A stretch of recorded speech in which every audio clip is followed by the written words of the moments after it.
primeiro e único podcast de gineco. Para gineco. E hoje com a participação de um outro especialista, né? De gineco para oncologista. Isso. Doutor Marcos Magalhães Gomes, né? Jovem oncologista. Obrigado pelo jovem. Conheci há pouco tempo, mas a gente já se identificou. Eu vi a sua jornada. Já conheci a sua jornada, talvez, da mídia, né? Mas a gente percebe conversando, né? A gente já teve algumas conversas. Sim. E não gostaria, mas vamos ter pacientes em comum. Né? Nunca quer ter um paciente oncológico, Exato. né? Na verdade. Mas é muito importante essa conexão entre o ginecologista e uma especialidade tão dura, né? Sim. Dura no exercício da profissão, mas tem que ser tão acolhedora. E a gente vai bater um papo leve, descontraído sobre isso. Sim. Com o olhar do ginecologista, né? O olhar do oncologista, e a gente vai conversar sobre práticas médicas, né? Mas antes de mais nada... Se inscreve no nosso canal, aperte o sininho, dá aquele like para gerar engajamento. Então, Dr. Marcos Magalhães, se apresente, fique à vontade, vai ser um bom bate-papo. Bom, geralmente quando eu me apresento, eu gosto de fazer uma apresentação em todo lugar, né? Porque eu já passei por vários locais.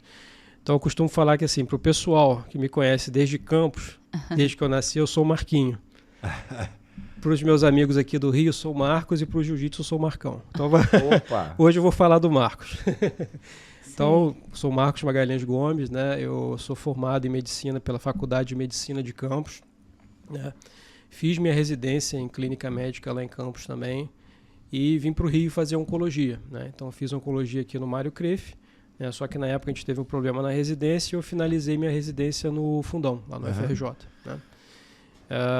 Trabalho na oncologia já como oncologista desde 2012, né? Foi quando eu terminei minha residência, né? Uma jornada boa já.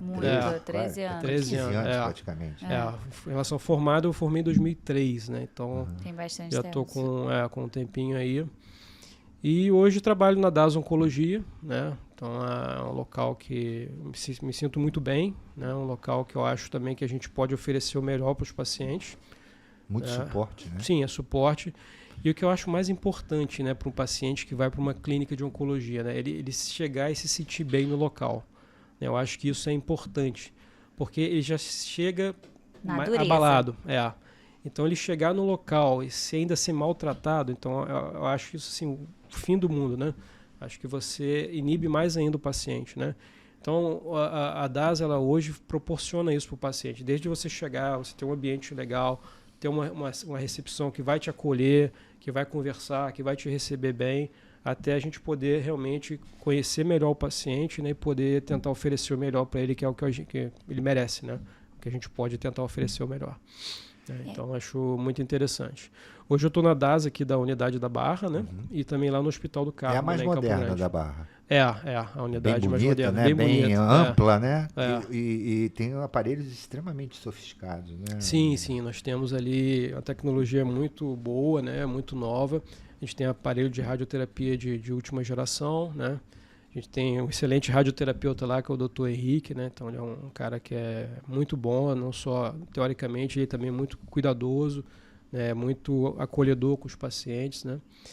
E a gente tem também toda a estrutura, né, da parte oncológica, tanto lá no centro de infusão, né? A gente tem um centro de infusão amplo, no qual cada paciente tem um box, né, individualizado. Eu fiz uma visitação, praticamente um apartamento cada box, né? Cada box é individualizado. Bonito, é agradável. Aconchegante. Os boxes lá tem, né, a televisão, né, tem toda a parte, tem um banheiro próprio de cada box, né? E tem alguns pacientes que é interessante, que alguns gostam de ficar realmente mais recolhidos, né? E tem outros que às vezes gostam de interagir. Então a gente tem uma varanda ampla que dá para os pacientes também ficarem na varanda e se comunicarem, né, um com outros, né? Então é bem interessante, né? E nessa pegada até tive 2 pacientes recentes que fizeram amizade, né? E agora querem marcar consulta no mesmo dia juntos para poder se encontrarem. Então é uma experiência muito interessante, né? Ainda em tecnologia, por exemplo, pensando na parte de mama, né? A gente tem aquela máquina de resfriamento capilar, né? Sim. Então é importante. A gente consegue oferecer isso para os nossos pacientes, né? Então, aqueles tratamentos que a gente faz, que tem o efeito colateral de cair o cabelo, né? A alopécia, a gente consegue, desde que a paciente também queira, né, a gente consegue incluí-los, né, sem ônus nenhum. E é um tratamento que a nossa enfermagem orienta, tem todas as recomendações em casa, né? Que é uma curiosidade, até pra gente, quando surgiu, né, a gente, só é simplesmente chegar e botar uma touca térmica de resfriamento e resolver o problema. Não, tem outros detalhes que você tem que fazer em casa. E você tem uma resposta boa, ela é bem efetiva, ela depende tem diferença de cliente para cliente? Então, depende muito do protocolo que você está usando. Né? Da droga? Da droga. E depende também dos cuidados que o paciente tem em casa. Sempre tem, né? Os cuidados que o paciente vai ter em casa. Então, por exemplo, vou dar um exemplo. O paciente que faz isso não pode tomar banho quente. Por causa do couro cabeludo. Não pode esquentar o couro cabeludo, que seria justamente o contrário. Ter um número de vezes que pode lavar um cabelo.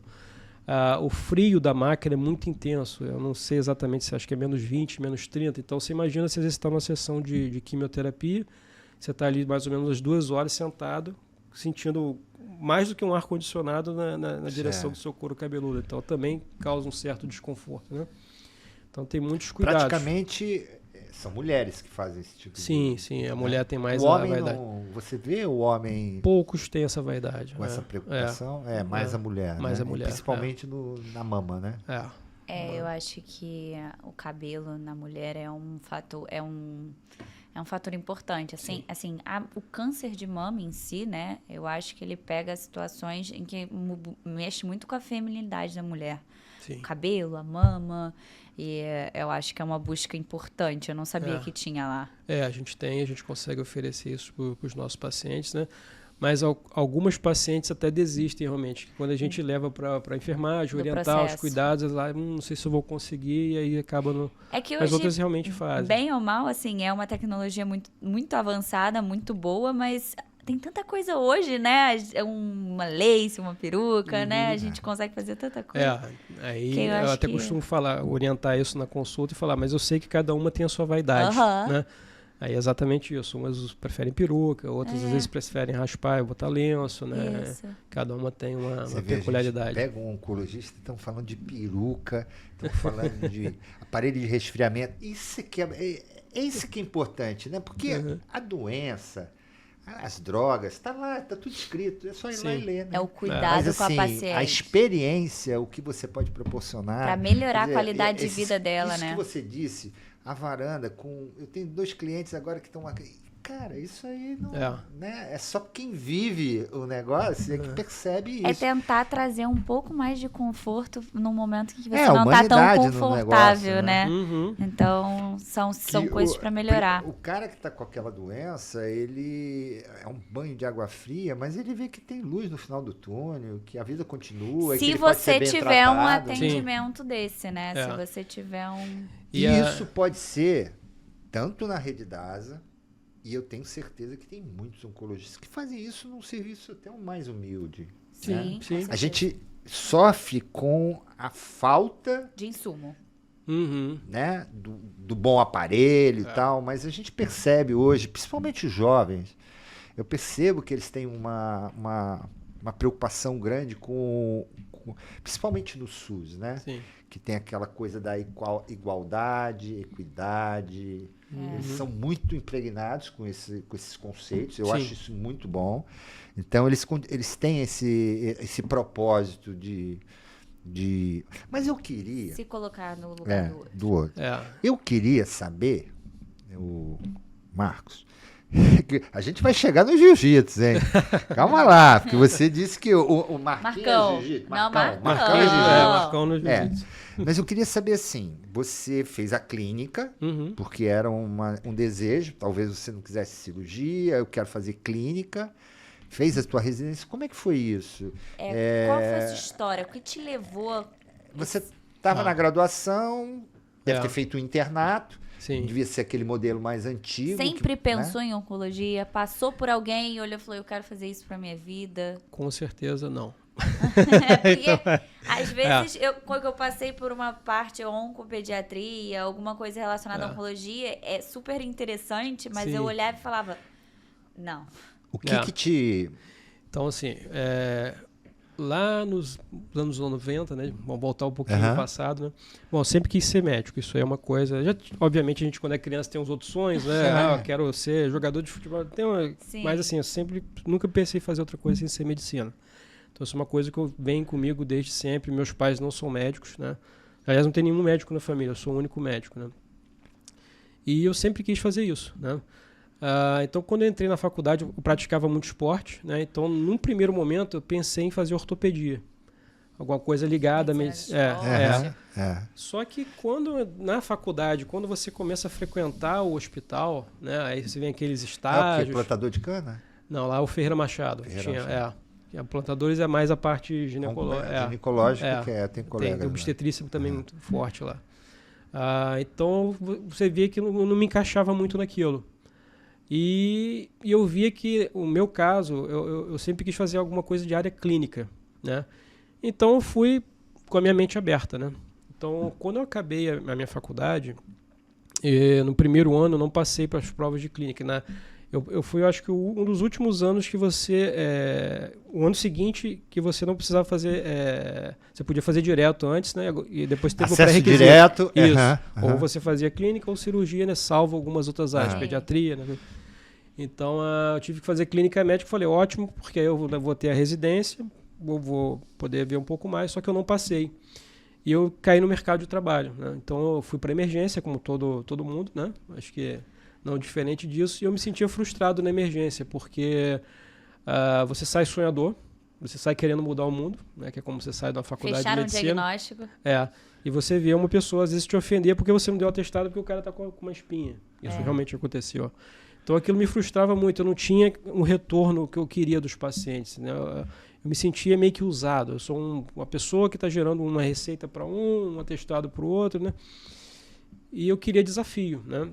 E nesse mesmo ano, o seguinte que eu formei, 2004, né, eu tive a oportunidade de trabalhar numa ONG lá em Campos, chamada Casa da Solidariedade, que eram pacientes aidéticos, né?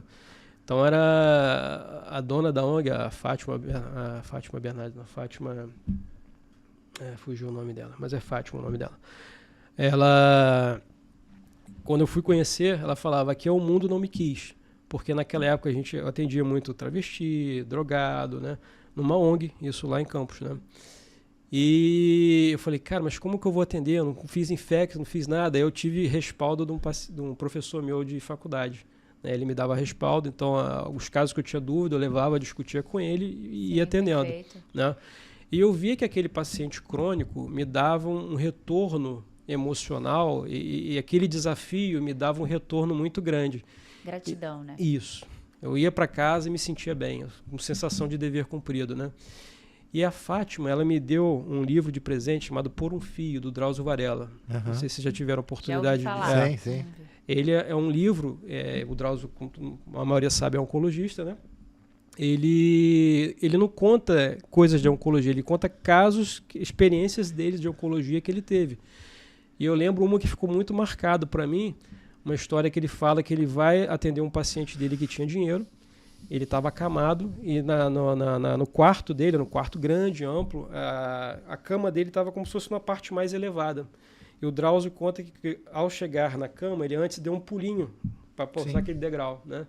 E o paciente dele falou, eu trocava todo o meu dinheiro para poder dar um pulinho igual aquele que o senhor deu ali agora. Aí eu falei, cara, eu acho que é isso que eu quero. Eu quero ter esse tipo de gratidão. Né? É o que ele vai... E aí eu falei, vou começar a procurar ler tudo sobre oncologia. E por coincidência, digamos assim, onde eu morava lá em Campos, um dos donos de uma clínica de oncologia morava no mesmo prédio que meus pais.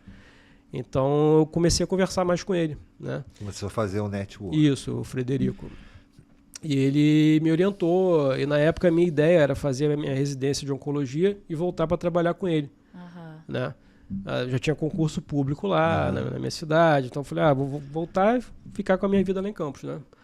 Só que aí eu vim para o Rio de Janeiro, né? Na época eu tinha passado aqui no Mário Creif, tinha passado lá em São Paulo, em Barretos, tinha passado lá em BH também.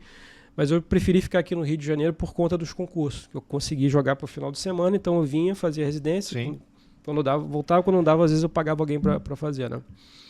E E aí eu vinha, fazia tudo isso e voltava. Só que aí eu acabei conheci minha ex-mulher na época, né? Ela era daqui, era oncologista, a gente acabou casando, fiquei por aqui mesmo, né? Já terminei, já estou no meu segundo casamento. Então uma experiência, uma história muito engraçada. Quando estava em Seattle, um dos pacientes falou que o segundo casamento é sempre o melhor, né? Não aconselho vocês experimentarem isso, mas realmente no meu caso está certo. Não, deu certo, o importante é isso. E aí eu vim para o Rio de Janeiro e fiquei, né? E aí... Você fez o Mário Cruyff? Fiz o Mário Cruyff. A gente teve um problema lá porque a gente, por questões de pagamentos, eu acho, muitos staffs saíram, a gente estava numa residência sem staff, né? Sim.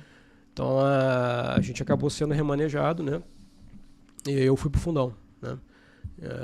E terminei minha residência lá no Fundão em 2012, né? E tudo aí, que viveu era exatamente aquilo que você queria. E o primeiro choque que eu tive, né, foi na primeira semana, na época de residência de clínica, eu comecei a trabalhar em medicina intensiva também. Porque eu ainda dependia de plantão. Sim. E eu não queria aquele plantão de emergência de porta aberta. Eu Sim. queria fazer alguma coisa que eu trabalhasse, né? E aí, eu fazendo esses plantões de medicina intensiva, você tem um desafio diferente da oncologia. Você briga até o último minuto e você não aceita a derrota, digamos assim, né? E na minha primeira semana de oncologia, eu tive uma lição que eu tinha que aprender a aceitar a derrota, né? Eu era um paciente de 25 anos com câncer de colo, já com doença metastática, morfina, 30 miligramas de 4 em 4 horas, já cuidados paliativos, e eu vendo ele indo, né, na enfermaria. E aí fica aquela sensação de impotência. Cara, ele já tratou, já fez tudo, não está dando para tratar. O próprio paciente já estava querendo realmente ir e você briga, né? É um egoísmo nosso de querer a pessoa física ali, né? E ela já não é mais ela. Então naquele momento, acho que foi o meu primeiro conflito que eu tive na oncologia, né? E foi quando eu comecei a aprender a aceitar que às vezes a gente não pode querer tratar a todo custo. A gente tem que ouvir o que o paciente quer, que é o principal, né? E a gente tem que saber a hora que a gente pode realmente usar o nosso arsenal e a hora que uma conversa, um acolhimento, cuidado do emocional, do espiritual do paciente é mais importante, né? Então, exatamente. Isso foi muito importante, né? E a faculdade, ela não te prepara, né, para esses eventos, não. Né? Por mais que ela coloque você no internato, com o preceptor, fazendo atividade prática, você não experimenta, né, o vencer ou a derrota de um caso, enfim.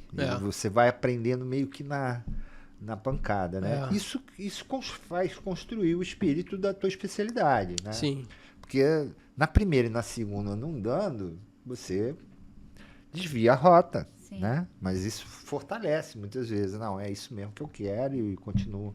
Eu vejo a oncologia, quer dizer, eu já tenho quase que o dobro do tempo teu de formado. Eu tenho 40 anos, estou fazendo 40 anos esse ano.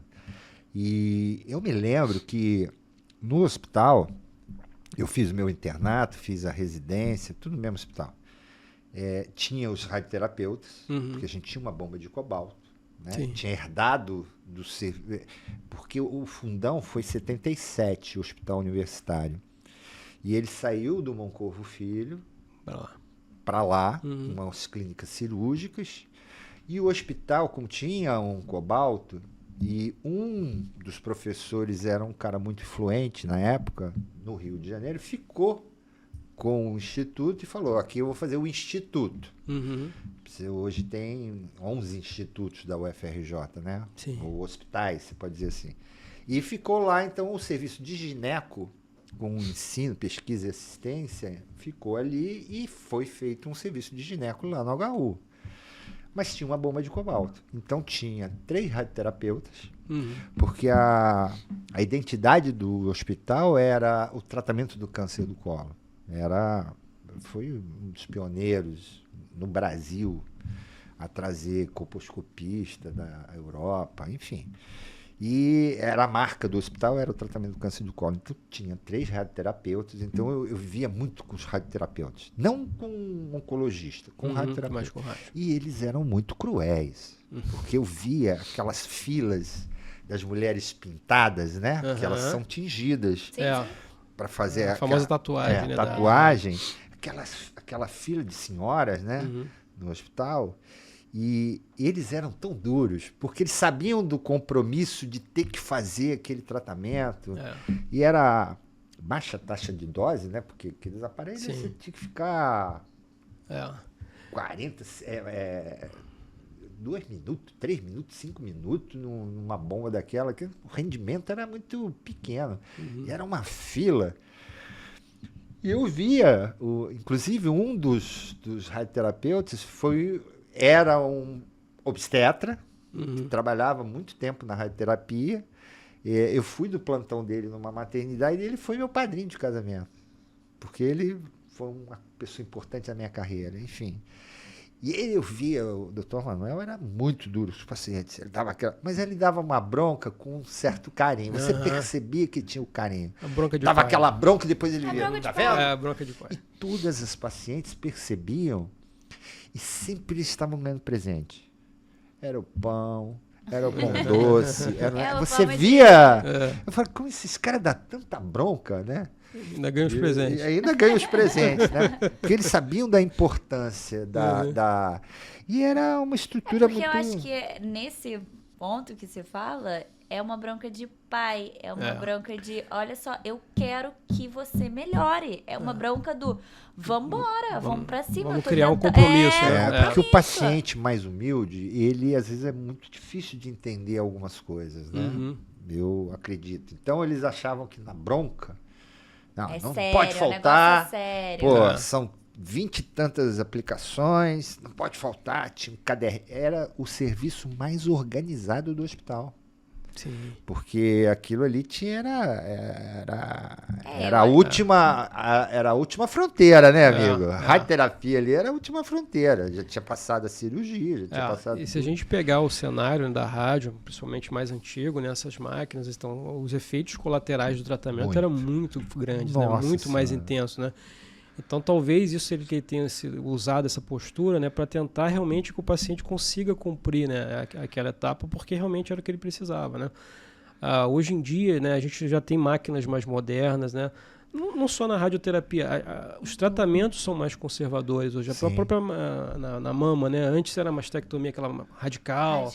Pô, eu aprendi a fazer o Halsted. Exato. E eu sou da época que eu tinha que fazer mama. Eu tinha que fazer uma parte oncológica, porque eu fazia o diagnóstico de câncer de endométrio e operava. Do colo eu operava. O hospital fazia muitas operações radicais. O overtime era uma operação muito identificada. O hospital era muito identificado com essa cirurgia. Então, hoje não tem mais nada disso. Eu não mexo mama há muito tempo. Mama você tem que conhecer o cara da medicina nuclear, você tem que conhecer uma equipe muito boa de oncoplástica. Não dá mais para ser o que a gente fazia, né? Cada um hoje, um seu quadrado, né? Sim. Não tem, mas as cirurgias eram muito mutilantes. Bastante. Mutilada, né? E aí você via aquelas pacientes com linfedema de membro superior, né? Hoje em dia a gente não vê tanto mais isso, né? Porque a gente consegue realmente ser mais conservador nos tratamentos, né? A gente aprendeu... Conservador, né? Com benefício, né? Sim, a gente aprendeu através, né? E eu acho que além da tecnologia, eu queria até tirar essa dúvida, assim. A gente avançou muito na tecnologia, mas antes se via muito caso foi o que ele falou, uma fila de senhorinhas. Eu queria entender se hoje ainda é essa fila de senhorinhas, se você viu uma mudança no padrão da padrão faixa etário. etária. Eu acho que hoje... Não sei se é realmente isso, mas me assusta a quantidade de jovens, né, descobrindo, né, o câncer, eu vejo muito câncer de mama, né? Sim. E isso me assusta um pouco. Não sei se antes a gente só via lá fila de senhorinhas. Hoje eu não sei. Melhorou muito o diagnóstico. Melhorou, mais amplo, né? É esse ponto que eu ia chegar, né? Assim, quando a gente pensa no passado, né, a informação era diferente. Né? Então, assim, para a população geral, né? E até para a classe médica, né? Então, assim, se hoje, por exemplo, em relação à mama, em relação à mamografia, você tem divergência da sociedade com o Ministério da Saúde, né? Então, assim, tem estratégias diferentes, né? Mas, assim, de uma forma geral, antigamente a gente tinha um cenário de informação diferente, né? Hoje em dia, a gente tem mais informação à disposição. Acho que a maioria das pessoas, seja mais humilde, tem um telefone celular com internet. Sim. Né? Então, assim, tem uma pessoa famosa fazendo seus depoimentos. Sim, exato. Então ela está mais inteirada. A divulgação... Por exemplo, eu tive uma paciente, uma dessas que está interagindo com a outra, ela foi fazer o tratamento. Eu posso falar porque ela divulgou isso na rede dela, então, ela, inclusive, quer ser exemplo em relação a isso. Ela foi fazer o primeiro tratamento dela vestida de Mulher Maravilha. E ela divulgou isso, né? E aí o último tratamento dela de quimio, ela foi fantasiada, né? Fez uma produção e várias outras pacientes que me seguiam no Instagram, que viam que acho que eu vi no seu Instagram.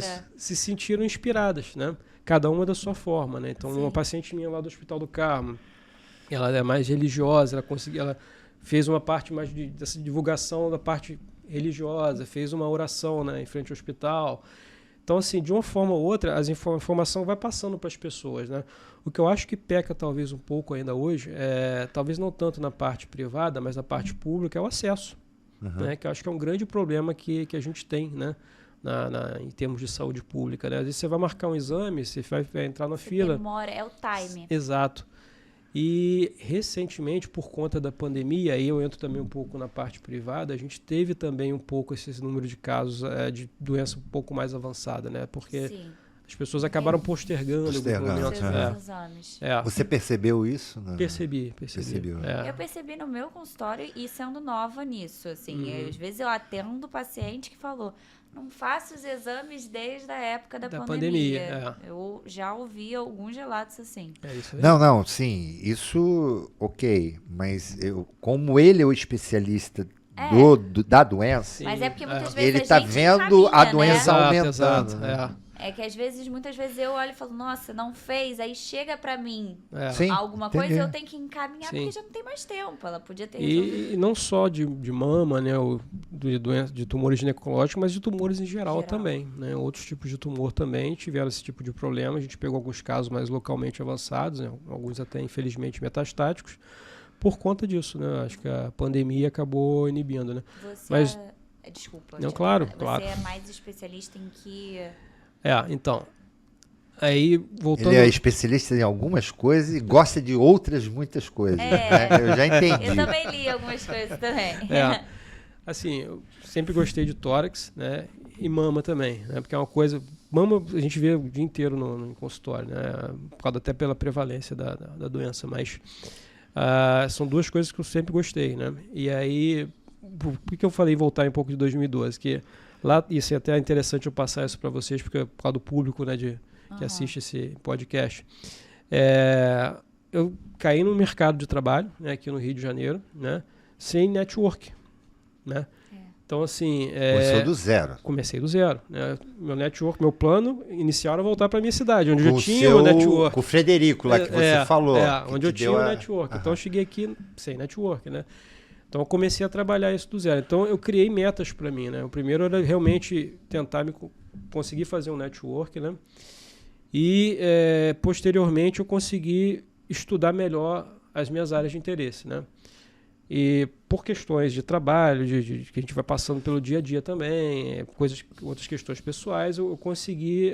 eu tinha um plano de realmente ir para fora, ficar um tempo tanto na oncologia torácica como na mama, né? Então, eu consegui primeiro ir na oncologia torácica, né? Fiquei em 2019, fiquei lá em Seattle, né? Fiquei um mês lá fazendo um observer lá no Seattle Cancer Care, que é o hospital lá de câncer lá de Seattle. Foi muito interessante, eu aprendi muito, né? E foi num momento muito importante na minha vida que a gente acaba entrando muito em trabalho, eu estava tendo eu não percebi, hoje eu percebo, mas eu estava num burnout naquela época. Né? Então, assim, foi um período que foi legal, porque eu consegui tirar férias um pouco antes, fui para lá. Congelou também, né? Congelou, porque aquilo ali é o gelo, né? E aí lá eu voltei a ver o que eu gostaria que fosse, que acho que a maioria dos sonhos de nós médicos, né? É você conseguir trabalhar num local só, né? E você... Produzir, faturar tudo no mesmo lugar. Tinha pesquisa, tinha o atendimento, né? Então tinha discussão de caso, mesa redonda. Então, aquilo ali foi bom para mim em termos não só técnicos, né, como também de me enxergar como médico, né? Ver que eu estava entrando numa rotina, que eu estava ouvindo um pouco menos meus pacientes, né? Eu faço essa autocrítica. Naquele momento eu estava realmente, eu acho que por conta do burnout. E dali em diante eu comecei a enxergar isso e toda vez que eu posso eu me policio. É óbvio que a gente estava conversando aqui, a gente não está 100% todos os dias, né? Mas eu sempre, quando eu estou 70, tento ir para 80, como você falou. Né? Então eu consegui fazer isso para tórax e pretendia fazer isso para mama também, porém veio a pandemia. E aí na pandemia também veio um dos meus filhos também. Minha esposa ficou grávida, veio meus filhos, então pessoalmente também isso mudou um pouco. Então ainda não consegui fazer essa experiência fora para mama. Tá? Mas eu acho que para o pessoal que está começando, eu acho muito interessante você ter a oportunidade que seja um mês. Né? E você fez o Observer, é fácil. Não é uma coisa difícil, tem que ter um conhecimento. Alguém que te dê a palavra, venha. Isso, né? Eu sou muito grato a um colega, o Luiz Henrique, né, que hoje é o diretor ali da DASA. Opa, né? Ele é um cara que abriu as portas lá para mim, já conhecia um colega que era brasileiro, que estava lá, né? Luiz é um nome muito importante nessa parte de pulmão, né? E hoje é o nosso diretor regional aqui da DASA. Eu sou eternamente grato a ele, né? E realmente ele ajudou a abrir as portas para eu ir para lá, né? Mas tá aí a importância muito vezes do network. Do network, né? Isso é uma coisa muito importante. Mas hoje também, com a internet, a gente consegue também, de outras formas, você tentar ver se tem estágio em determinadas instituições e você começar a tentar fazer o contato para isso. E hoje você tem muita atividade acadêmica, mas os congressos, né? E no congresso você chega perto do cara e fala, né? Chega a dar um... tem que ter um pouco de cara de pau. Aí o cara vai lá. Já tá garantido. Aí tu leva ele ali no Mocelim. Você pega um gringo. Eu tô falando... leva no Mocelim, conversa. Aí ele... se você tivesse que fazer a mama, né? Que é o teu desejo, né? Onde você escolheria? MD Anderson. É um grande centro, talvez, de oncologia, é o top 5 da América. Sim. É um centro muito importante, né? Tem a parte de pesquisa lá também. Ainda é seu plano? Não sei como que eu vou encaixar isso ainda, mas eu vou encaixar. Mas faz parte. Eu acho que, do que você falou, né? A gente sai muito da residência, isso falando da minha idade, né? Como uma pós-residente. A gente sai muito sem ter a noção da importância do network. A gente sai muito sedento a ser muito, muito conhecido, mas não sabe como, né? A gente sai querendo saber, será que eu dou conta, né? No meu consultório, será que... E querer, e se comparar, talvez, com as outras pessoas. E a gente não imagina a importância de só tá conhecendo pessoas, porque você pode ser uma referência para ela depois, né? Ó, conheço aquela pessoa, ela é boa, ela sabe conversar, competente, tudo. Só de você ser visto e falado e estar em um jantar, ou, né? Isso dá muita importância. Às vezes você consegue uma oportunidade incrível, né? E que você não estava esperando. Então, eu acho que isso é uma coisa muito importante para os residentes, assim. A gente não tem essa noção. Eu fui ter a longo prazo. Meus pais sempre falavam, Paula, vamos no congresso, vamos no jantar, vamos no não sei o quê. As pessoas precisam saber quem você é, o que você faz, para te indicarem. Tem que ser visto, tem né? que ser visto. Meu pai falava, moça bonita que não vai à janela, não casa. Você tem que ser visto. Os velhos falavam muito. É meio machista, mas não, mas tem que tá, Sim. É uma analogia. Aproveitando essa... O que você diria pro... Eu já entendi a tua jornada, né? Você foi sucinto, mas você foi muito claro. Aquele que quer entrar no mundo da residência em oncologia, quer fazer oncologia, qual seria, hoje, aqui no Rio de Janeiro, o que você indicaria? Olha, faça isso e isso. Então, a gente ainda tem a questão de fazer o pré-requisito em clínica médica, né? Então, é interessante escolher uma boa residência de clínica médica. Eu acho assim, se você pensa em trabalhar e morar aqui no Rio, né, o ideal seria você fazer uma residência de clínica aqui no Rio. Sim. Para você já começar a fazer essa parte do seu network, né? Certo, ali na residência você está fazendo clínica, mas você vai discutir um caso com o cirurgião, vai na ginecologia, levar os seus casos para os outros pacientes, e assim você vai começando a fazer seu network, né? E dentro aqui do Rio de Janeiro, né, a gente já tem algumas locais de residência. Tem o INCA, né, mais tradicional, né, o FRJ, né, a gente já tem algumas instituições privadas com residência, né, por exemplo, a gente tem o Américas Oncologia, que hoje faz parte também da rede da ASA, né, que tem serviço de residência médica, né. Então, eu acho que o primeiro passo é realmente se tentar procurar, se possível, fazer... Você faria... Aí é uma pergunta que está embutida dentro da experiência aqui do velho, né? Uma residência num hospital tão nobre, tão sofisticado. Olha... Você entendeu a pergunta? Eu entendi. Porque é a realidade que esse indivíduo vai ter. Então, pode ser. Eu acho que assim, tem os prós e os contras. Né? Uhum. Então, eu acho que o primeiro passo para o médico é você se entender em qual perfil você se encaixa. Uhum. Porque assim... hoje eu não trabalho no SUS, tá? Não que eu não, mas eu entendi que ao trabalhar no SUS te deu alguma coisa. Me dava muita frustração, porque eu via que tinha coisa melhor para eu poder oferecer aos meus pacientes, só que o SUS me limitava aquilo ali. Certo. Então eu ia para casa era o teu perfil. É o meu perfil. Mas tem colegas que trabalham com a gente, comigo, que falam que não, eu sei que só tem aquilo, mas eu me sinto fazendo a diferença usando aquilo para aquele paciente. E eu me sinto bem fazendo isso. Então, assim, eu acho que o primeiro passo, né, é você se entender né, como você funciona. Né? Se você entende que você realmente vai trabalhar num local, vai fazer uma especialização no local, que você vai ver de tudo de tecnologia, e pode ser que você, num primeiro momento no seu mercado de trabalho, caia num lugar que não seja assim, você vai ficar frustrado, de repente eu não sei se é aquele lugar para você. Não, porque eu tenho visto, hoje tem o Albert Einstein, né? Sim. Faculdade de Medicina? Eu quero estudar lá. Eu vou fazer de novo a Faculdade de Medicina. Você viu, né? Vamos fazer a prova junto. Pô, aquilo ali é um paraíso, né? Você tem lanchonete, elevador panorâmico, aí você jardim volta pro Rio de interno. Janeiro e vai fazer a residência aqui. Eu fico assim, sabe? Até onde isso vai funcionar? Por um lado, se você for uma pessoa dedicada, que ter uma boa relação com as pessoas, você pode até fazer seu network ali mesmo, né, e depois ser contratado pelo serviço, como médico do serviço, né? Então é uma forma, né? Então eu acho que aí vale muito da dedicação do médico que vai fazer a residência local, participar, como ela falou, tem que ir no congresso, tem que ir na reunião, tem que ir nisso, é um período que você vai abdicar, né? Nós médicos a gente abdica muito, né? Quando a gente está na faculdade, na residência, a gente vê os outros amigos que não fizeram, tendo outras etapas de vida, às vezes sendo cumpridas antes, e a gente está ali, né?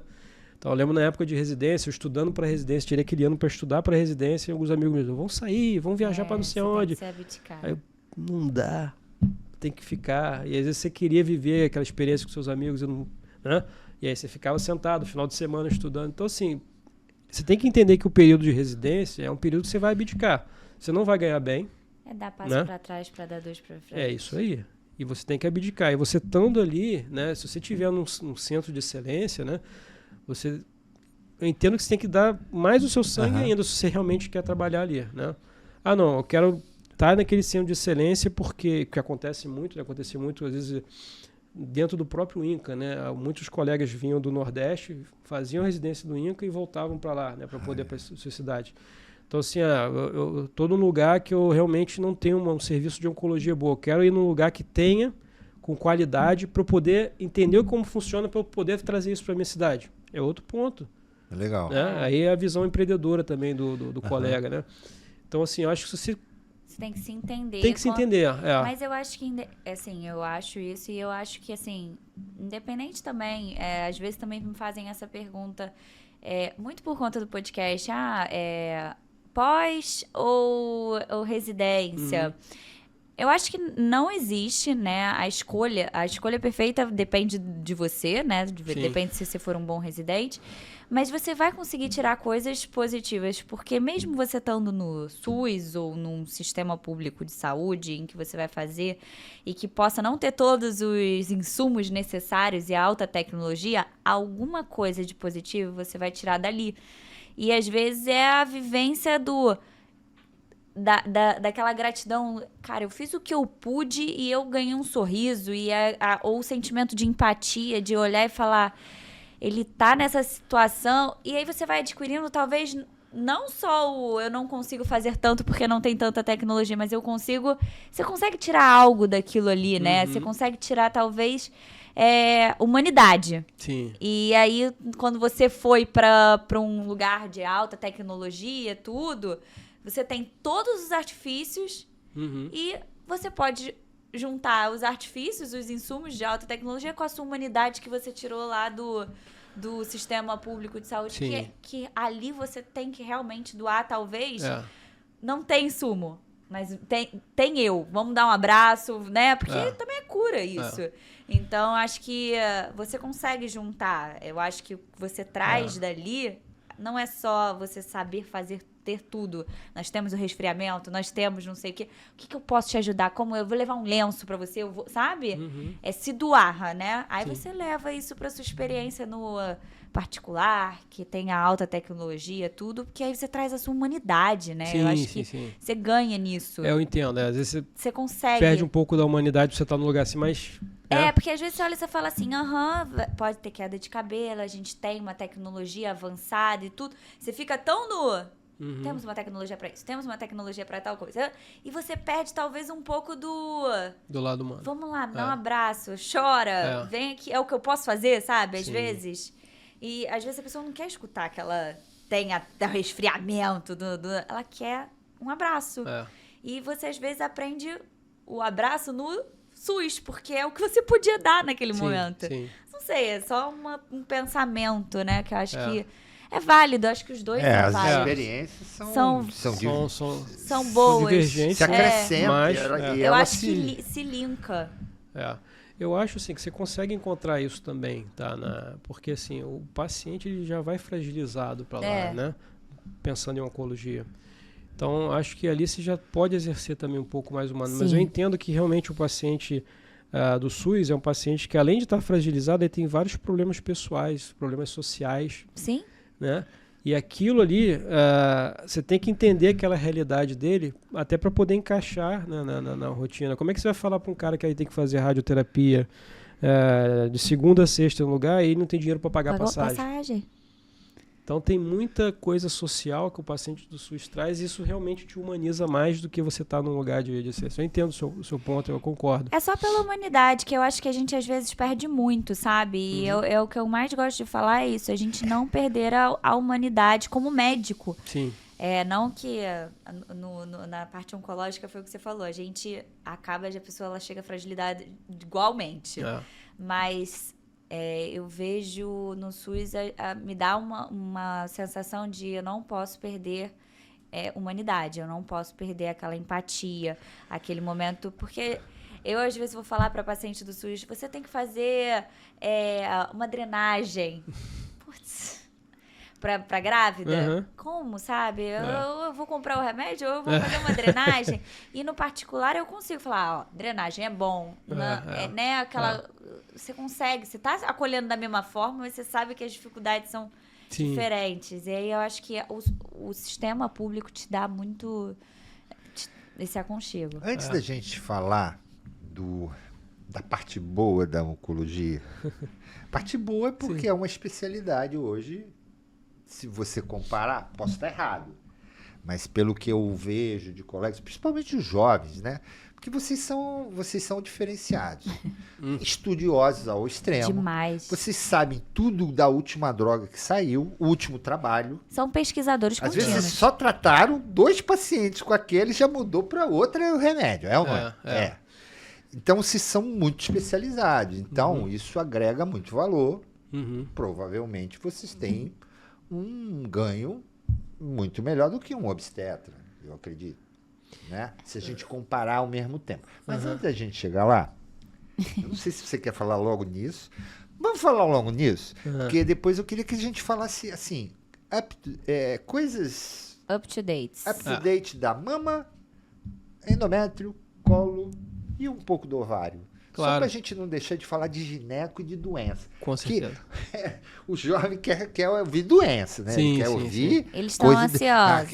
Eu quero saber como é que trata.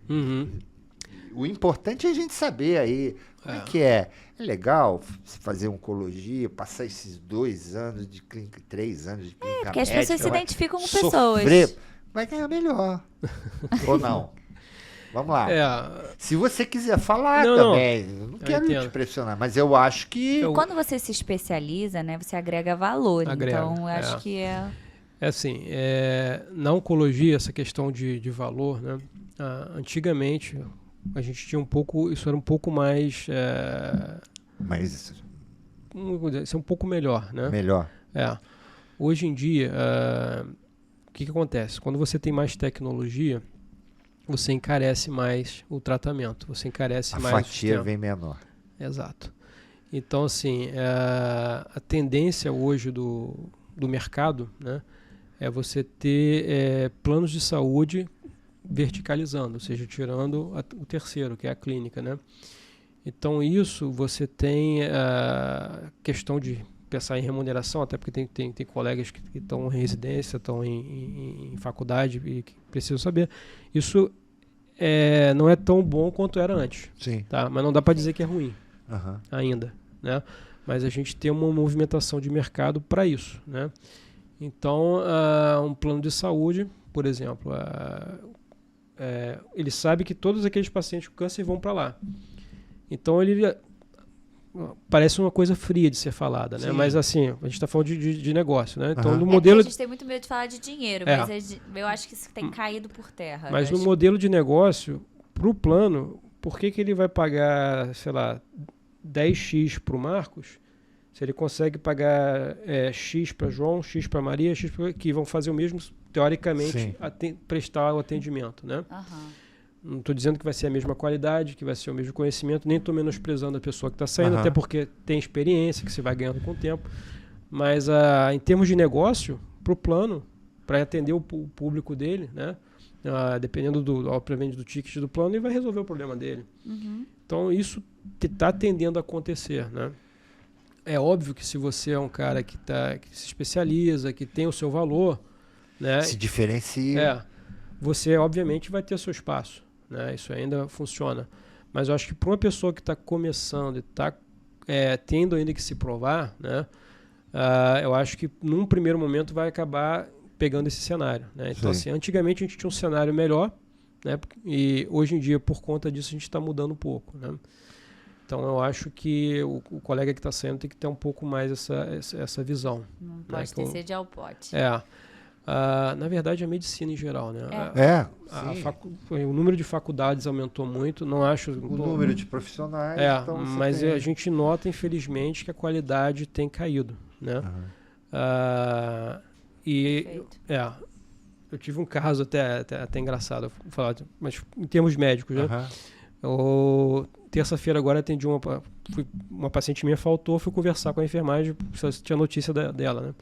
Ela tinha ido numa sexta-feira a um hospital, na emergência, com suspeita de trombose de membro. O colega pediu um Doppler, mandou ela fazer na segunda e mandou ela embora para casa. Aí chegou na segunda, ela foi fazer o exame, quer dizer, correndo o risco de embolizar, né? Voltou na emergência, chegou na emergência, o médico falou que não ia ver o exame porque não tinha sido ele que tinha pedido, tinha que voltar na sexta-feira para... Então, assim, são coisas já que, tava o cara... diagnóstico suspeito. Mas ela falou, meu braço tá... Olha como é que tá meu braço. Eu vou esperar ele... Aí dá vontade de falar, tá bom, então faz o meu primeiro atendimento aí. Aí ela foi em outro hospital, aí outro colega internou na emergência e mandou ela de volta pro hospital de origem, né? Então, assim...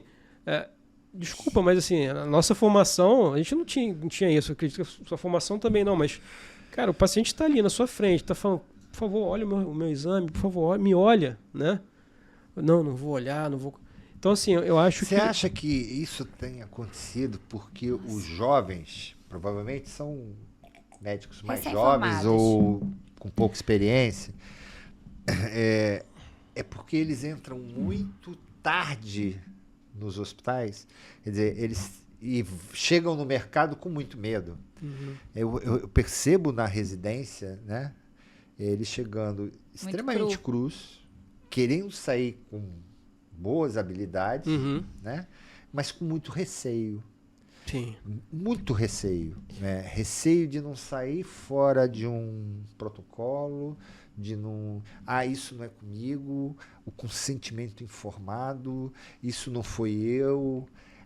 Um medo tão exacerbado. O que eu posso dizer disso é que a nossa geração, acho que um pouco antes da minha, a gente é uma geração digital. E o medo do digital é muito grande. A gente tem mais medo do que é falado, de alguma coisa, a palavra viralizar, algo viralizar, que a gente fica muito receoso em sempre seguir protocolos para não dar problema pra gente, porque a gente tá muito digital. Então, eu acredito que seja muito isso. A gente fica querendo usar os protocolos para se essa paciente... Porque também tem um outro lado. As pacientes também estão muito respaldadas e elas têm muito acesso à internet. Então, se você fugir... Poxa, mas a vaginose... A doutora me tratou com tal medicação, não tratou, isso não está nos negócios. A pessoa sabe qual é o tratamento da vaginose porque ela botou na internet. Então, então ela é uma péssima médica. Bota teu nome no trombone e acabou, né? Então, a nossa geração com muito medo do digital quer fazer tudo que está no protocolo para ninguém dar um tilt aí na internet contra a gente. Quer estar sempre colocando um termo de consentimento para provar. Não, eu não estou dizendo que seja ruim, não tá não, errado. mas É só porque eu receio. acho que, como foi criada nessa era digital, a gente está muito inserido. Você vê que tem gente recém-formada que tem mais seguidor que gente de 40, 50 anos. Isso hoje é provação de competência, autoridade. talvez uma autoridade. Então, eu concordo com o que você falou. Em relação ao que você me perguntou, eu acho que os novos cursos, muitos cursos, eu acho que às vezes nem muita culpa às vezes do colega que está lá naquele curso, mas eu acho que o MEC deveria fiscalizar melhor isso. Eu acho que tem muitos cursos que são abertos sem a qualidade necessária para poder formar o profissional. Tá? Então, acho que tem muito isso. Né? Em relação a essa questão digital, né, do seguidor, realmente as nossas gerações ainda não tem muito isso, mas eu acho que é um caminho que isso está tomando, mas aquele cara que tem muito seguidor, que não tem autoridade também no assunto, vai cair por terra. Porque em algum momento, né? A bolha fura. Né? Porque eu realmente vejo alguns colegas que viraram blogueiros, né? Então, assim, E nada na hora, contra, às vezes, desde que a pessoa tem faça autoridade com... para isso. Exatamente. Ela tem a competência, ela não fuja muito da ética profissional e da responsabilidade profissional. Eu acho que a medicina está caminhando muito para isso. Né? O nosso cartão postal é a rede social hoje em dia. Sim. E é importante, sim. É importantíssimo, não só para você divulgar realmente informações, né? Que eu acho que é muito interessante isso para os pacientes, né? Você ter acesso a essas informações, né? E para as pessoas te conhecerem também, né? Como pessoa, né? Mas eu acho que, assim, realmente, na hora do vamos ver, a pessoa tem que se garantir. Então, aí tem que ter uma boa formação, tem que ter o interesse individual daquela pessoa de se aprimorar, de estudar, de conversar, de repente de viajar, aprender outras coisas diferentes na própria área, né? E hora de voo, né? Acho que nós médicos é hora de voo. Quanto mais hora de voo você tem, que isso realmente só com o tempo, né? Eu acho que o cara que sai da faculdade não vai ter esse receio porque ele ainda não tem aquela hora de voo, né? Mas com o tempo ele vai desenvolver, isso é comum, todo mundo passa por isso, né? Quando sai. Mas eu acho que seria isso, né? A pessoa desenvolver aquela notoriedade no assunto e por que não associar com uma mídia social para divulgar aquilo? Eu acho perfeito. Né? Acho que as mídias sociais estão aí para ajudar a gente, né? Tanto na divulgação do conteúdo, né? E como também da pessoa. Né? Mas em contrapartida, se eu pudesse escolher a geração, né, sua geração como forma de ser médico hoje, eu preferia. Porque eu acho que tinha um pouco mais de respeito. Sim, com certeza. Com o médico. Confiança. Eu acho que o paciente ele ia confiante. Hoje eu vejo alguns pacientes desconfiados. Já chegam muito respaldados. Já com muita informação, né? Então eu acho que a confiança... E o boca a boca. Que você cria você não faz um termo de consentimento Porque você garante a sua relação médico-paciente. Não, só estou te explicando. Antigamente, o termo de consentimento era muito mais difícil de ser feito. Sim. Mas você tinha uma boa relação médico-paciente. É. Seu termo de consentimento era a sua palavra. Sim. Era o que a pessoa entendia sobre você. Estava no seu prontuário que você explicava. Então, esse era o seu termo de consentimento. Hoje, não. Hoje é tudo muito mais difícil. Você precisa ter uma assinatura dizendo que aquela pessoa entendeu o que você está falando. Porque você também é desconfiado que ela pode fazer alguma coisa, né? Com certeza. Então, se eu pudesse escolher a sua geração para me formar como médica ou a geração de vocês, eu preferiria. Vamos aproveitar aqui agora, nesse nosso próximo bloco, antes da gente ir pro... Eu quero conhecer o Marcão. O Marcão, escritor. Mas eu quero que você fale, então, as coisas, as novidades na mama, em oncologia, aqui para o público ginecológico, aquele que está, para o HER2, já tem isso, tá? Mama, endométrio, colo e um pouquinho do ovário. Tá. Né? Então, eu vou começar com mama. Só um pouquinho, puxar a sardinha pro lado. Sim. Então, assim, a gente tem uma coisa que a gente sempre teve, né? Que a imunistoquímica é muito importante, né, para o paciente com câncer de mama, né? Porque a gente tem, basicamente, em termos de tratamento, né? A gente tem os receptores hormonais, né, e o HER2, né? Então, de acordo com o perfil de cada paciente, a gente tenta direcionar um pouco mais o tratamento, né? Então, a gente teve já incorporações de drogas contra o HER2, né? São anticorpos que a gente usa, né? Que para pacientes que ainda não operaram, né? A gente tem um ganho de resposta muito importante, né? Então, às vezes, a gente pega pacientes com HER2 positivo que vão fazer tratamento neoadjuvante. Então, para explicar para o público, né? Aquele tratamento que você vai fazer antes de operar, né? Você consegue usar essas drogas nesses alvos e você consegue ter uma taxa de resposta muito grande ao ponto de a gente ter muitos pacientes que têm resposta patológica completa. Né? Ou seja, o colega que vai operar tira o tumor, tudo, e não tem nada. Manda para o patologista e não tem nada. E às vezes até... Tem que explicar, né? Como, doutor, mas por que tirou minha mão se não tem nada aqui? Então esse é o desafio da gente quando o paciente volta depois. A gente tinha um cenário também, por exemplo, para paciente que a gente chama de triplo negativa, né? Que era aquela paciente que tem tantos receptores hormonais, estrogênio, progesterona e o HER2 negativo, né? Então, antigamente, a gente tinha um cenário que não era tão bom em termos de resposta, né? A gente, com o tempo, foi vendo a adição da platina, né? Junto com as drogas clássicas que a gente usa, né? Que são os antraciclinas e as taxanos, né? E hoje a gente tem também incorporação na neoadjuvância, né? De pacientes com os inibidores de checkpoint imunológico, né? Que é o nome para imunoterapia, né? Que a gente normalmente fala. Ouço falar imunoterapia. Então, são os inibidores de checkpoint imunológico, né? Que a gente consegue também trazer essas taxas de respostas melhores para essas pacientes, né? Que antes a gente não tinha, né? Então, isso a gente está falando de um cenário neoadjuvante, né? A adjuvância acompanha, né? A gente já tem tratamentos de bloqueio hormonal para aquelas pacientes que tem realmente receptores de hormônio. Hoje usa, além do tamoxifeno, o que mais? Depende muito do status da paciente, se ela é pré-menopausa, ela está menstruando, né, ou é pós-menopausa, né? Então a gente normalmente acaba usando para paciente que ainda menstrua o tamoxifeno, né? E os inibidores de aromatase, né, que é o anastrozol, o letrozol, né, que a gente acaba usando para as pacientes já em menopausa, né? Tem as pacientes novas também que a gente usa o bloqueio também da função ovariana com os inibidores, os análogos de LH-RH, tá? Que é a gozurrelina, né? O Zoladex, né? Antigamente a gente fazia ou radioterapia nos ovários, né? Ou fazia cirúrgica, né? Fazia a retirada, né? Então a gente tem às vezes pacientes com menos de 40 anos que a gente costuma também bloquear a função ovariana, né? Faz o Zoladex daquele de 3 meses, né? A gente tinha antigamente 10.8.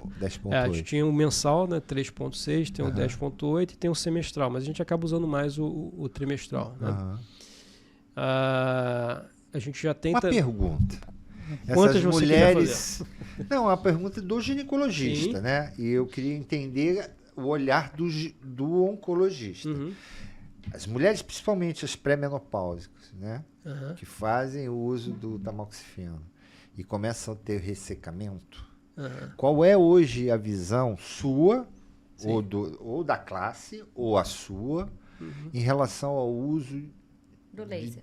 Não, do laser. Do laser é Ou up. de terapia. Eu estou falando da hormonioterapia. Sim. Ou da hormonioterapia, ou o uso do promestreno, muitas vezes, que a gente acredita que... Vocês proíbem mesmo. Como é que é você? Você fala doce, Pessoa né? a pessoa, Você fala né? doce, mas não. Indivíduo a indivíduo. Eu acho que é uma questão de individualizar o paciente, né? Aquela Eu que acho tem que- vida sexual, É. é jovem ainda, né? Ela tá com um marido e Eu ela acho- se queixa realmente Sim. que aquilo tá... E isso interfere, inclusive, na vida pessoal dela. Sim, né? muito. Então, assim, Como é que é a postura hoje do oncologista? em a relação gente tenta individualizar cada caso, Aham. né? Então, a gente vai, igual tem o tratamento da dor, né? A gente começa com um analgésico mais fraco até chegar ao mais forte, eu acho que é mais ou menos por aí também. Tá? A gente tenta medidas, né, no qual a gente consiga, de repente, melhorar a lubrificação da paciente para ela poder ter a relação, né? E eu não é que eu contraindique. Zero hormônio? Não é que eu não Depende contraindico. tem daquela medo. paciente. Depende da paciente, porque assim, a absorção sistêmica também não é tão grande ao ponto de você ter uma interferência, né? É óbvio que se a gente puder evitar, é melhor, mas não acho que seja uma contraindicação absoluta. Né? Eu acho que realmente tem que ver cada caso, né? E aí estudar e ver qual é o melhor. Se a gente puder usar outros métodos, maravilha. Mas se não, se chegar a um ponto que realmente está interferindo no bem-estar da paciente, né? Tanto na vida pessoal dela. Como... Você tem ouvido falar do laser, do uso do laser? O laser íntimo, o Sim, laser sim. vaginal como uma alternativa ao Você recebe Sim, paciente que ao tem essa hormônio. melhora? Algumas fez? já fizeram, já relataram melhor assim, né? A gente é interessante essas perguntas de vocês, que a gente tem feito muitos simpósios, muitos eventos, né? No qual a gente traz justamente profissionais como vocês, justamente para poder... Dar os gelados. Isso. Para a gente poder também informar e melhorar isso, até para nós oncologistas, a gente poder sim. saber orientar, né, o paciente no É consultório. porque o paciente às vezes ele se orienta, né? Porque eles já são Ele muito se orientados. queixa, se você tiver no 70%, Olha o chat GPTs aí. se você tiver naquele dia de 70%, 60%, às vezes a gente está no 60%. Ela falou que está tendo relação, que está desconfortável, aí você falou, não, é assim mesmo. Aí ela vai lá na internet. Aí fala, não, tem alternativa, mulheres com câncer de mama, pá. E ela vem cobrar de você. Sim. Muitas vezes, né? Doutor, você não... Então, é muito importante a gente querer também entender o que os oncologistas, né? Pensam em relação por conta a dos isso. estudos Sim, mesmo, sim. né? Eu acho que assim, realmente você tem que individualizar o caso, né? Então, tentar entender o que está acontecendo, se a gente consegue com algumas medidas mais simples de repente resolver, e se não resolver, se for uma coisa mais grave, vai progredindo. Né? E acompanhando, né? Câncer de endométrio. Endométrio é o mais bonzinho de todos. Você não acha? Dos ginecológicos? Qual que você acha o mais... de mama. Querer ser... A gente acaba falando coisa que, né, que não tem câncer bonzinho. Mas é o menos agressivo. Menos agressivo. Ginecológico, o endométrio, se a gente pensar, a gente acaba pegando muito um paciente com mais idade, né? Que já está menopausado e tem um sangramento. Então, tem um sangramento, né? Vai investigar e aí, muitas das vezes, a gente pega casos mais iniciais. Né? É o grito do endométrio. Os antigos falavam isso. O endométrio grita. E ele grita tanto que, apesar do médico ruim que não fez o diagnóstico ou a favor do médico, ele vai ter uma hora que ele está gritando tanto que alguém vai fazer o diagnóstico. Então, assim, eu acho que esse sinal do sangramento, né, ele é muito importante, né, e acaba realmente levando a gente a pegar casos mais iniciais, né? Então acaba tendo essa imagem de realmente ser um pouco mais bonzinho, entre aspas, né? E tem aquele que não é... Porque o que me surpreendeu nos últimos anos é que o estadiamento mudou muito, né? E eu faço até crítica a isso, porque eles incorporaram muito a imunistoquímica, as características histoquímicas do tumor e abandonou muita morfologia, né? Porque eu vim da época que o estadiamento era muito morfológico, o estadiamento era antes de 88, era toque. Tamanho do útero, não tinha nada de ultrassom muito mal. Tinha que ser um conjunto, né? Mas hoje você tem os tumores que não são hormônio dependentes, que são os piores, né? Felizmente o endometriose é o mais comum, mas a gente tem e a estadiamento, que acho que é de 2019, ou 23, agora porque teve um gap. Não, teve umas mudanças de estadiamento da fígula. E que incorporou muita coisa de alteração do tumor, característica genômica do tumor. Sim. Enfim, e aí muda o estadiamento em função disso. É porque antes a gente tinha muito essa questão morfológica, né? E hoje a gente inclui também o risco, né? E aí entram outros fatores prognósticos, né? E aí entra muito isso, né? Essa questão do tipo, então... Porque eu usava muito invasão de miométrio, que isso. era São coisas anatômicas. Exatamente, era gânglio comprometido. Hoje entra muito essa parte... O risco, Mas então, aí o tratamento? Então, novidades. Endométrio, a gente até que não tem tantas novidades assim. A gente tem muito para colo de útero, né? Então vamos lá para o colo. Colo de útero, né? Aí se a gente for falar... A gente já está falando também de estágio mais avançado. Né? A gente está falando de estágio 2 para frente. Sim. Estamos falando de tumor operável. E aí entra um pouco daquilo que a gente falou do acesso, né?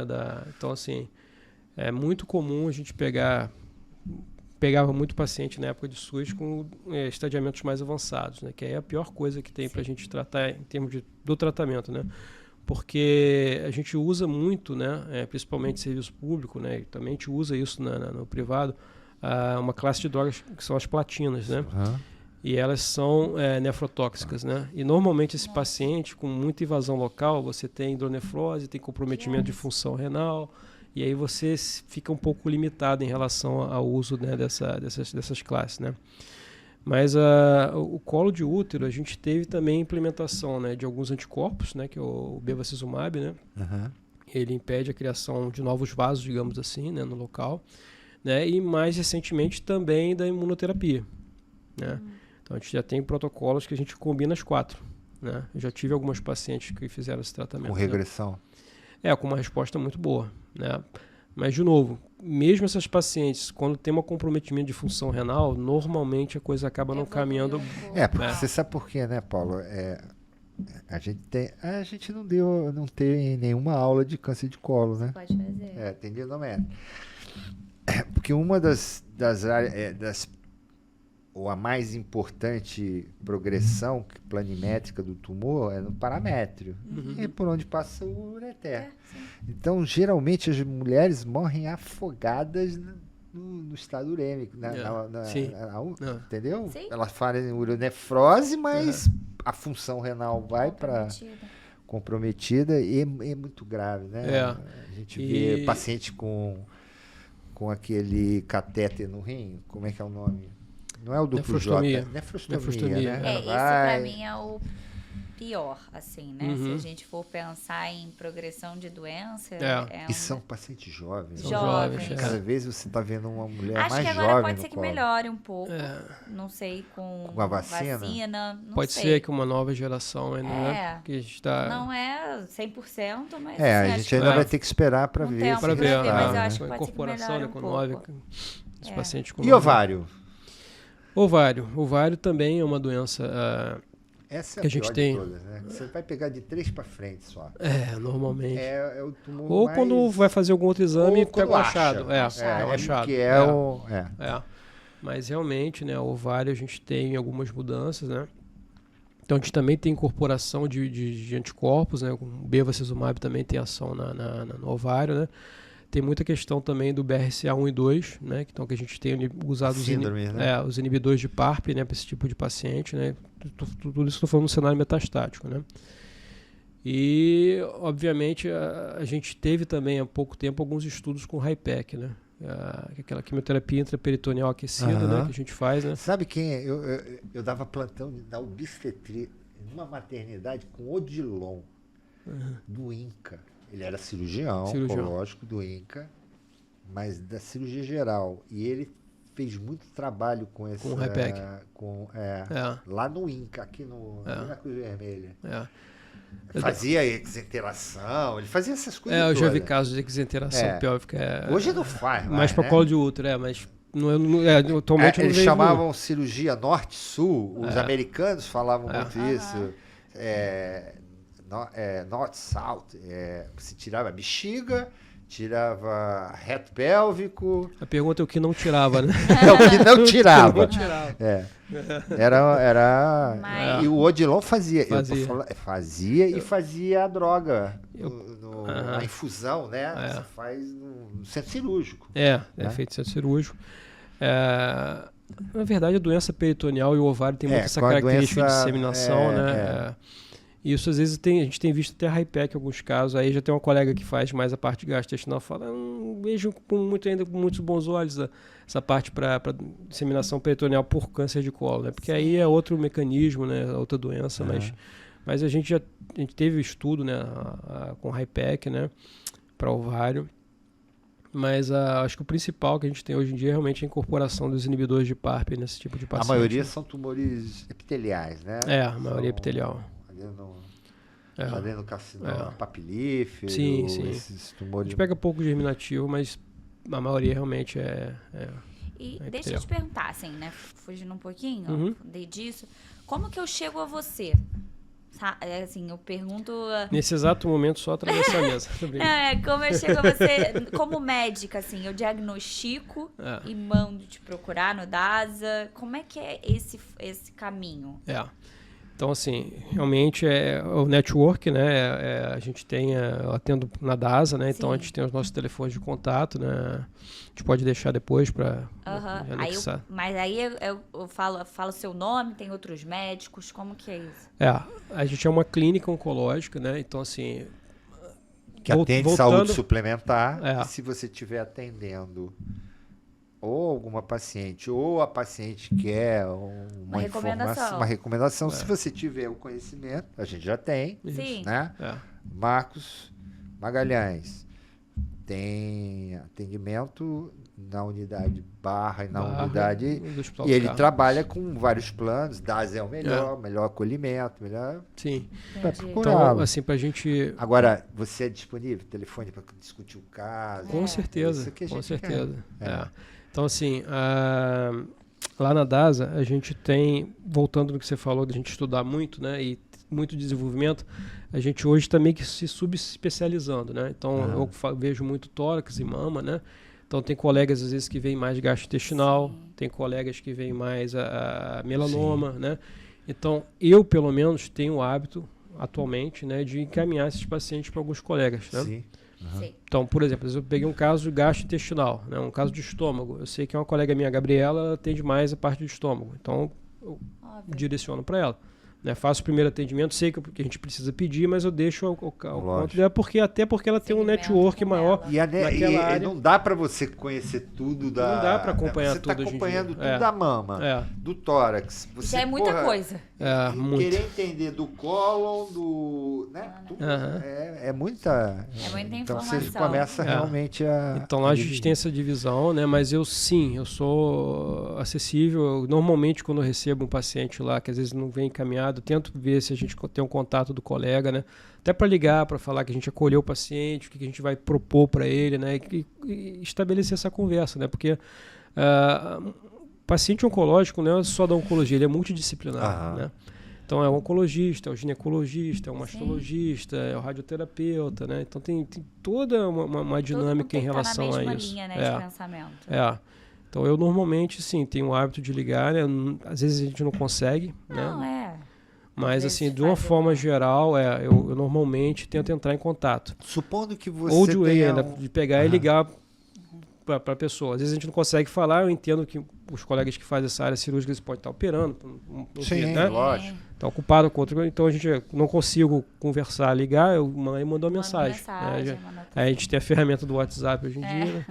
Tem vezes até que eu tenho contato a paciente vai tem um WhatsAppzinho na receita do colega, né? Aí eu mando e cai na secretária. Aí eu me apresento à secretária para poder entrar em contato. Para poder conseguir entrar em contato com muito o colega. Importante, né? Porque depende de muitos detalhes, né? Sim, é o que você falou, né? Você individualiza muito de situações, né? Enfim.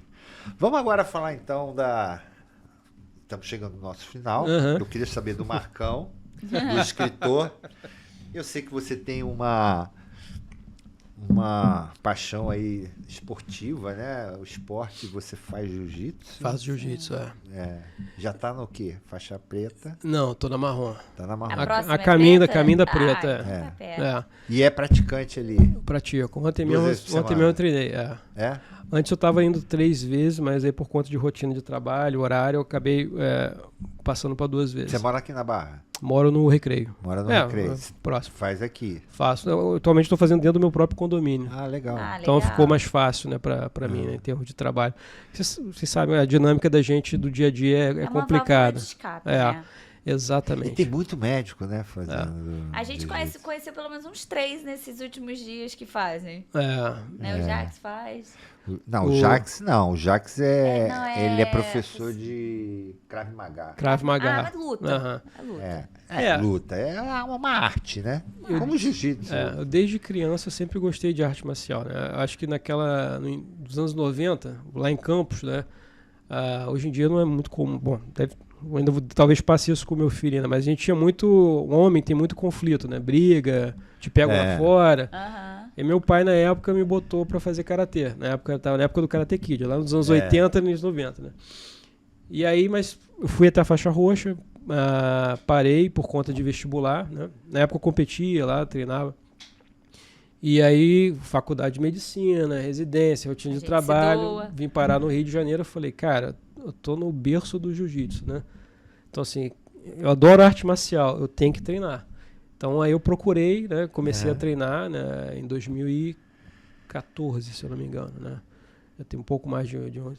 Bastante. E aí comecei a treinar e me apaixonei, porque assim, a gente tem uma rotina pesada do dia a dia, né? E pra mim, aquilo ali cabe certinho. Lava minha alma. Eu entro ali, todo aquele estresse, toda aquele coisa do dia a dia, fica ali, eu vou embora pra casa leve, né? Então, eu acho assim, pra mim é o jiu-jitsu, mas eu acho que todos nós... É o jiu-jitsu recreativo ou tem competitivo aí? Então, a escola que eu treino, né, é de defesa pessoal também, né? Que vem do Silvio Bering, né? Então, a gente tem essa parte focada em defesa pessoal, a gente tem turma de mulheres que o nosso professor, ele ensina, né? Coisas de defesa pessoal básica para a mulher, que é importante, né? Mas tem também situações de estupro, por exemplo, que ensina como sair, né? Que eu acho que é muito importante, né? Não só a Bering, né? Mas tem a Kira Gracie também divulga muito isso na rede social dela, né? Então tem essa parte, né, voltada à defesa pessoal. Eu já competi algumas vezes, né? Mas aí foi por questões pessoais mesmo. Foi uma época que eu estava tendo pouco colega de treino, eu não sabia como é que eu estava em relação a outros colegas de faixa. Eu falei, nada melhor do que eu me inscrever no campeonato e ver se eu estou apanhando de todo mundo ou se eu não estou tão ruim assim. Mas hoje em dia eu já perdi um pouco essa vontade por essa adrenalina e vou realmente mais para poder lavar minha cabeça, né? E aí é legal porque existem tem pessoas de todas as idades, tem pessoas de diferentes classes sociais e todo mundo está ali junto, todo mundo segue uma hierarquia, né? Todo mundo se ajuda, né? Legal. Então, e eu acho que é importantíssimo isso pra gente, né? Em geral, pro médico, não só o jiu-jitsu, pra mim foi o jiu-jitsu, mas tem colegas que fazem triatlo, tem colega que faz... eu acho que a gente abdica tanto pra dar vida pros outros e a gente acaba esquecendo da nossa própria vida, né? E a saúde, a alimentação, a atividade física, ela é importante. E eu gosto a Marlene aqui, ela tá fitness agora. Eu me cuido. Ela corre agora. Eu gosto disso, que é assim, ela corre 5 quilômetros e já é a minha corrida. Você tá com a alimentação. Tá ótimo. Eu acho que isso é importante. Eu tive um baque muito grande quando ele teve uma questão de saúde. Na minha cabeça, isso... Eu vi o quanto ele se doou na medicina pelos outros e você vai postergando a sua vida, né? Sim. A picanha queimou. Queimou um pouquinho. Passou um pouquinho. E aí eu vi isso na prática. Eu olhei, aí você começa a ver também, se comparar em rede social, aí você vai fazer uma bioimpedância, algo maior, você vê, nossa senhora, eu realmente sou magra, mas eu sou gorda por dentro, né? Aí você começa a se preocupar com você, não de agora, com você do futuro, né? E eu acho que é importante. Fora O burnout que o médico tem muito e a certeza. gente subestima muito isso. Um dia minha mãe chegou e falou assim, nossa, eu tô tendo tremelique no olho, tô tendo um esquecimento de algumas coisas. Eu falei assim, cara, isso é sinal, entre outras coisas, mas burnout, só que a gente não quer falar que a gente tem.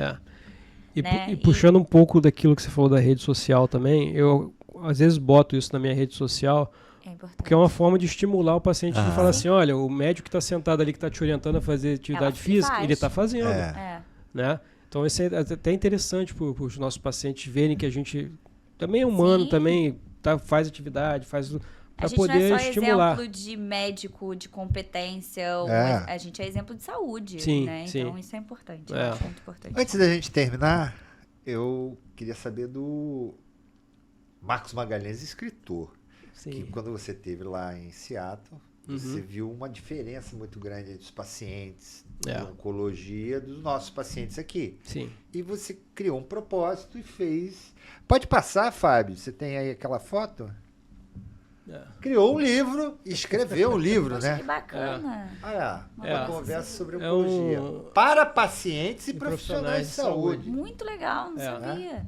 O que Fala acontece? um pouco do... Quando eu fui para Seattle, realmente eu percebi o comportamento do paciente norte-americano. Ele é diferente do paciente brasileiro, né? Ele já chegava nas consultas com todas as informações, a gente dava a nossa opinião, mas a decisão final era sempre do paciente, que deveria ser. Né? E o perfil do paciente aqui no Brasil é justamente, doutor, eu vou fazer o que o senhor mandar. O que o senhor achar que é bom, eu vou fazer. E às vezes a gente vê muito isso, às vezes por falta de informação, né?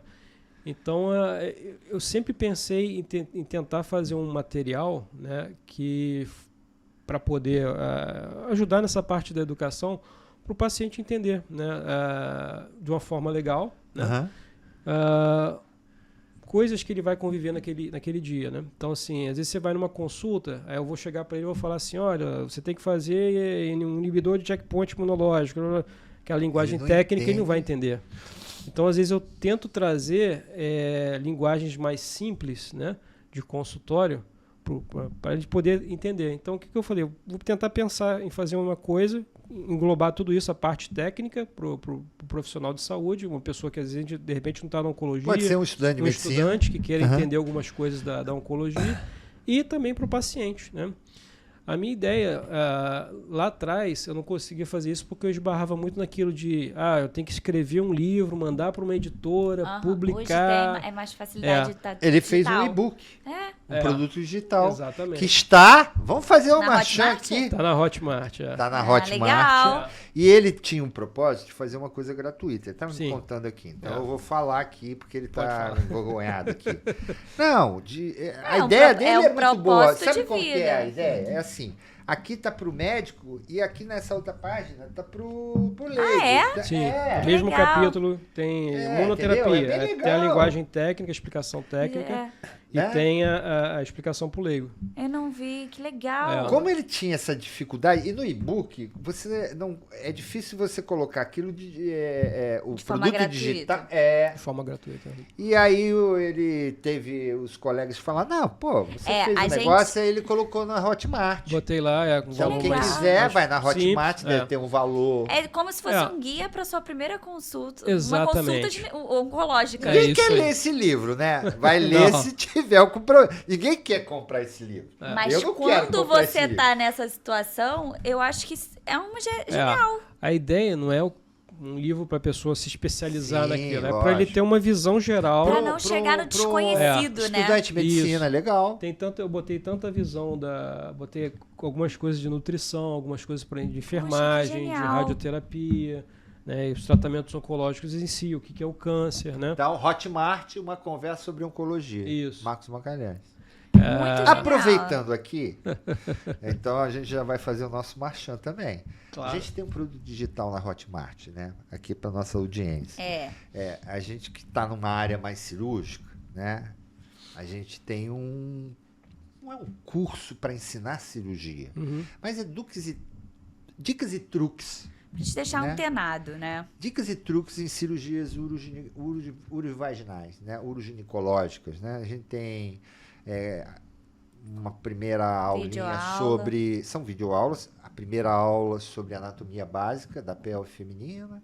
Depois a gente fala sobre a classificação dos prolapsos dos órgãos pélvicos, Papiquet, né? Brilhantemente executada pela professora Paula de Holanda, feita no ambulatório, no centro cirúrgico.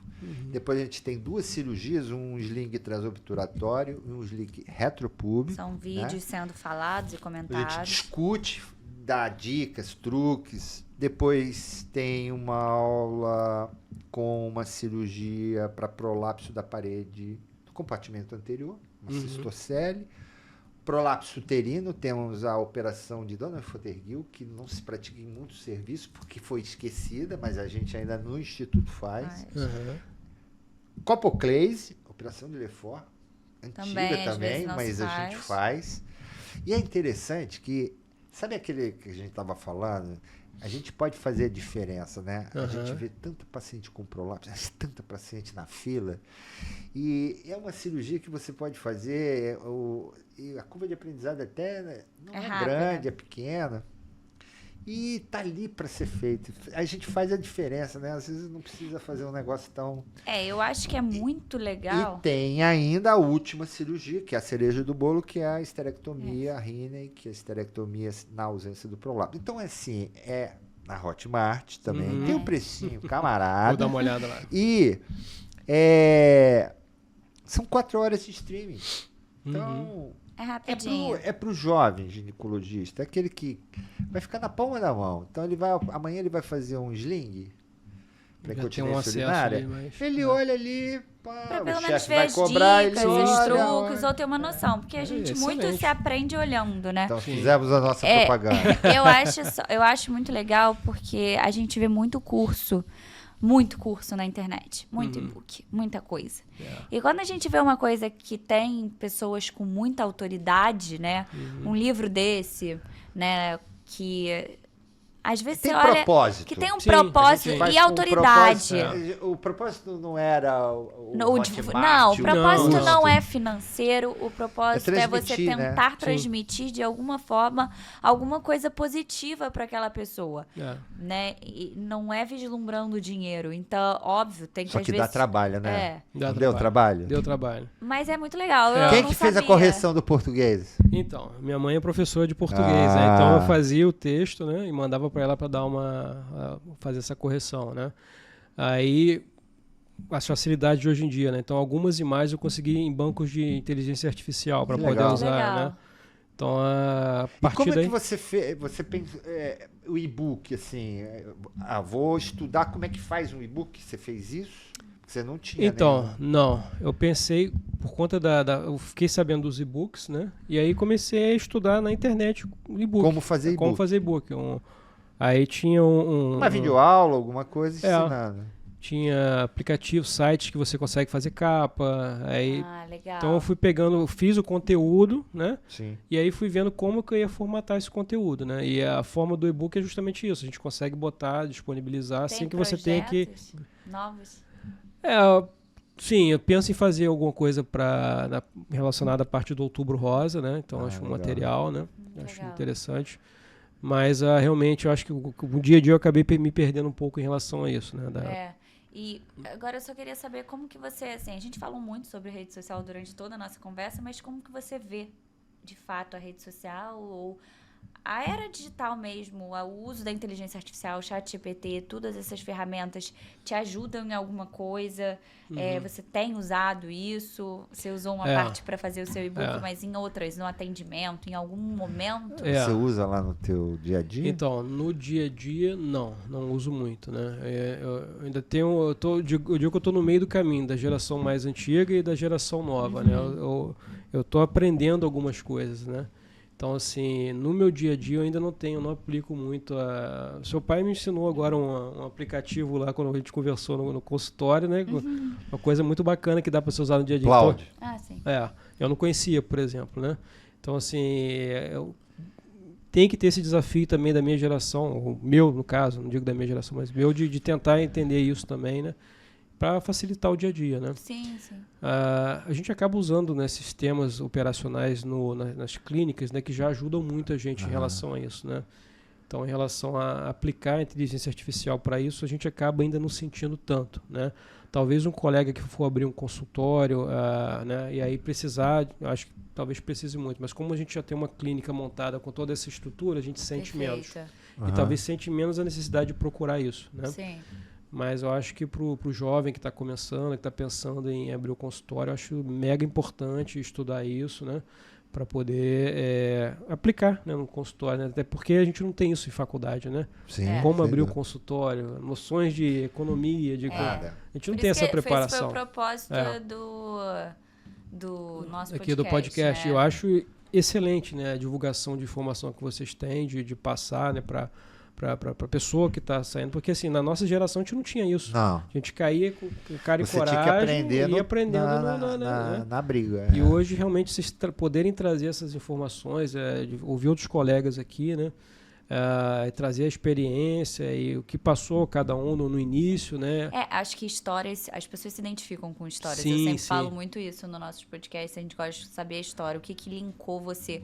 Porque às vezes você olha e você fala, poxa, eu perdi aquele gancho, aquilo ali era o que me levaria para tal lugar. E histórias conectam pessoas. Então, quando a gente traz pessoas aqui, alguém pode estar te escutando e falando, realmente, eu quero ser igual a ele, vou fazer, ou entra em contato com você. A gente tem pessoas que entram em contato. Eu fico, né? me deixo totalmente à disposição, tá? Entra pelo Instagram. Qual é o arroba? Meu Instagram eu tenho aberto, né? Que é o arroba drmarcos. Meu Marcos é com U, né? .gomes, né? Então, arroba drmarcos. Dr. Dr. Marcos com U, ponto Gomes. Marcos com U.Gomes. Eu tenho um site também, né, que eu fiz, né, que é o drmarcosmagalhanesgomes.com. Que pelo Instagram consegue achar. Acessar. Consegue, dá para achar. Dá pra achar. Né? Até o próprio e-book também. E dá para acessar o e-book. Tem uma publicação do e-book nessa parte do Instagram, que eu deixei o link embaixo, a pessoa pode acessar por ali também, né? Vai sair de 1.000 para 1 milhão de seguidores. Tomara. Mas muito legal. Foi muito bom. Eu agradeço. Poxa, foi top. Perfeito. A gente adorei. A gente se conectou.